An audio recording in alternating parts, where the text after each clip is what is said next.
star cement present election breaking এই মুহূৰ্তত নিৰ্বাচনৰ প্ৰাকক্ষণত কংগ্ৰেছত মুখ্যম আঘাত পুনৰ কংগ্ৰেছ দল ত্যাগ কৰিছে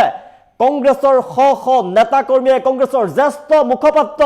ৰাতুল কলিতাই কংগ্ৰেছ ত্যাগ কৰিছে আৰু কংগ্ৰেছ ত্যাগ কৰি বিজেপিত যোগদান কৰিছে শ নেতা কৰ্মীক লগত লৈ ৰাতুল কলিতাই বিজেপিত যোগদান কৰিছে নলবাৰীৰ বৃহৎ যোগদান কাৰ্যসূচী জয়ন্ত মল্ল বৰুৱাৰ উপস্থিতিত বিজেপিত যোগদান কৰিছে কংগ্ৰেছৰ জ্যেষ্ঠ মুখপাত্ৰগৰাকী হাউচে জনাইছে মুহূৰ্তত ইলেকশ্যন ব্ৰেকিং এই মুহূৰ্তত জনাই আছো কংগ্ৰেছত অব্যাহত আছে দল ত্যাগৰ ধুমুহা কংগ্ৰেছত দল ত্যাগৰ জোৱাৰ দেখিবলৈ পোৱা গৈছে এইবাৰ কংগ্ৰেছত মুখ্যম আঘাত কংগ্ৰেছ দল ত্যাগ কৰিছে জ্যেষ্ঠ মুখপাত্ৰ ৰাতুল কলিতাই ইজনৰ পিছত সিজনে দল ত্যাগ কৰিছে ৰাজীৱ ভৱনত হাহাকাৰ পৰিৱেশৰ সৃষ্টি হৈছে নিৰ্বাচনৰ প্ৰাকক্ষণত কংগ্ৰেছত লাগিছে এতিয়া হাহাকাৰ নলবাৰীত বিজেপিৰ বিশাল যোগদান কাৰ্যসূচী আৰু শ নেতা কৰ্মীক লগত লৈ কংগ্ৰেছৰ জ্যেষ্ঠ মুখপাত্ৰ ৰাতুল কলিতাই যোগদান কৰিছে বিজেপিত কংগ্ৰেছৰ জ্যেষ্ঠ মুখপাত্ৰ ৰাতুল কলিতা সহ শতাধিক কংগ্ৰেছীৰ বিজেপিত যোগদান আৰু বিজেপিত যোগদান কৰি গেৰুৱা হৈ পৰা দেখিবলৈ পোৱা গৈছে বৃহৎ যোগদান কাৰ্যসূচী মন্ত্ৰী জয়ন্ত মল্ল বৰুৱাৰ নেতৃত্বত যোগদান কাৰ্যসূচী জ্যেষ্ঠ মুখপাত্ৰ কংগ্ৰেছৰ ৰাতুল কলিতাই কংগ্ৰেছ দল ত্যাগ কৰি যোগদান দিছে বিজেপি দলত ৰাজীৱ ভৱনত এতিয়া হাহাকাৰ পৰিৱেশৰ সৃষ্টি হৈছে ইজনৰ পিছত সিজনে দল ত্যাগ কৰিছে নলবাৰীত বিজেপিৰ বিশাল যোগদান কাৰ্যসূচী কংগ্ৰেছৰ জ্যেষ্ঠ মুখপাত্ৰ ৰাতুল কলিতাই শতাধিক কংগ্ৰেছীক লগত লৈ যোগদান কৰিছে বিজেপিত যোগদান কৰিয়ে বিজেপি জিন্দাবাদ ধ্বনি দিছে ৰাতুল কলিতাই গৌৰৱ গগৈৰ ৰকিবুলৰ বিৰুদ্ধে উত্থাপন কৰিছে বহুকেইটা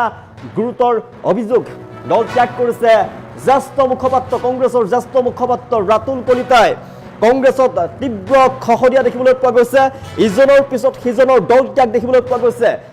নলবাৰীত বিজেপিৰ বিশাল যোগদান কাৰ্যসূচী কংগ্ৰেছৰ জ্যেষ্ঠ মুখপাত্ৰ ৰাতুল কলিতা সহ শতাধিক কংগ্ৰেছীয়ে কংগ্ৰেছ দল ত্যাগ কৰিছে আৰু বিজেপিত যোগদান কৰা দেখিবলৈ পোৱা গৈছে মন্ত্ৰী জয়ন্ত মল্ল বৰুৱা উপস্থিত আছে মন্ত্ৰী জয়ন্ত মল্ল বৰুৱাৰ উপস্থিতিত বৃহৎ যোগদান কাৰ্যসূচী ৰাজীৱ ভৱনত লাগিছে এতিয়া হাহাকাৰ ৰাতুল কলিতাই জ্যেষ্ঠ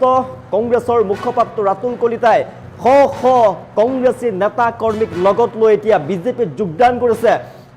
নলবাৰীত বিজেপিৰ বৃহৎ যোগদান কাৰ্যসূচী নিৰ্বাচনৰ প্ৰাকক্ষণত পুনৰ শক্তি বৃদ্ধি পাইছে এতিয়া বিজেপিৰ ৰাজীৱ ভৱনত এতিয়া হাহাকাৰ কংগ্ৰেছৰ জ্যেষ্ঠ মুখপাত্ৰ ৰাতুল কলিতা সহ শতাধিক কংগ্ৰেছীয়ে বিজেপিত যোগদান কৰিছে গেৰুৱা বসন পিন্ধি এক প্ৰকাৰে গেৰুৱা হৈ পৰা দেখিবলৈ পোৱা গৈছে আৰু বিজেপিত যোগদান কৰি ৰাতুল কলিতাই কেইবাটাও গুৰুতৰ অভিযোগ উত্থাপন কৰিছে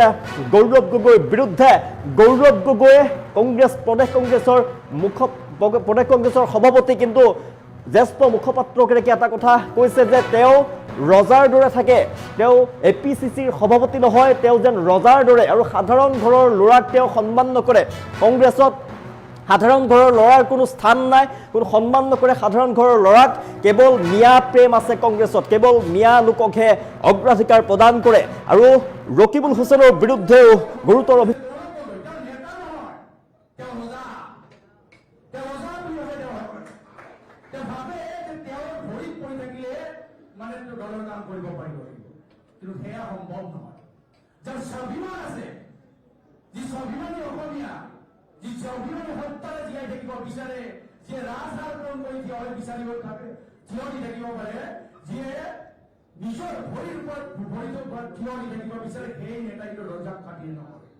আৰু সেইকাৰণে মই গৌৰৱ গগৈক কৈছিলো টিকেট কেৱল 5 দিনলৈকে তেওঁলোকৰ খবৰ নাই তেওঁ ভাবিছিল যে এনেকৈ কোনো তেওঁ কথা ক'বলৈ কাৰণে সাহস নাই বুলি তেওঁ ভাবিছিল কিন্তু নাজানে তেওঁ অসমৰ মানুহে ৰজা নামানে তেওঁৰ দৰে ৰজাক নামানে তেওঁ দৰে অহংকাৰী ব্যক্তিক নামানে কাৰণ তেওঁ কিহৰ ৰজা মই যদি সঁচা কথা ক'বলৈ যাব লাগে